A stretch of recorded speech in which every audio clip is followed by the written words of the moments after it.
मनसेच्या वतीनं आज मुंबई येथे पार पडलेल्या मतदार यादी प्रमुखांच्या मेळाव्यातून राज ठाकरे यांनी पैठण मतदारसंघाचे शिंदे यांच्या शिवसेनेचे आमदार विलास भुमरे यांचे एक वक्तव्य दाखवत मतदानातील हेराफेरी समोर आणली। यावर विलास भुमरे यांनी आपली प्रतिक्रिया दिली आहे, ती पाहूयात। आज महाराष्ट्र नवनिर्माण सेनेचा मुंबई येथे जो मेळावा पार पडला त्या ठिकाणी राजसाहेब ठाकरे यांनी सांगितलं की पैठण मतदारसंघामध्ये 20,000 मतदान हे बाहेरून आणले। पण या ठिकाणी ज्यावेळेस आमचा छत्रपती संभाजीनगरमध्ये बूथ प्रमुखांचा मेळावा होता त्या ठिकाणी मी भाषण केलं होतं आणि त्या ठिकाणी सांगितलं होतं की आपण निवडणुकीच्या काळात येणाऱ्या काळात नगरपालिका असतील, महानगरपालिका असतील, जिल्हा परिषद, पंचायत समिती असतील, या निवडणुकीत आपण मतदान यादीवरती काम केलं गेलं पाहिजे। आपल्या गावात किती लोक वास्तव्य करतात आणि आपल्या मतदान यादीवरती किती लोक स्थलांतरित झालेले, ह्या लोकांना आणण्याचं काम आपण त्या ठिकाणी केलं पाहिजे, त्यांना विनंती केली पाहिजे।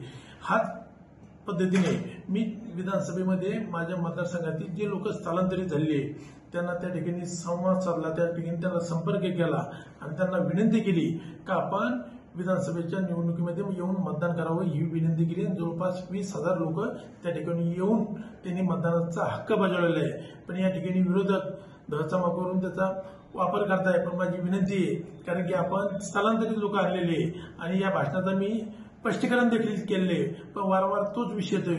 माझं त्यांना खुलं आव्हान आहे की आपण माझ्या मतदारसंघाची तपासणी करावी, जी विधानसभेला मतदान प्रक्रिया पार पडली ती तपासणी करावी, हे देखील माझं खुलं आव्हान आहे। पण आज मराठवाड्यात अतिवृष्टी आहे, याकडे देखील महाविकास आघाडीने लक्ष द्यावं ही देखील त्यांना या निमित्ताने मी विनंती केली।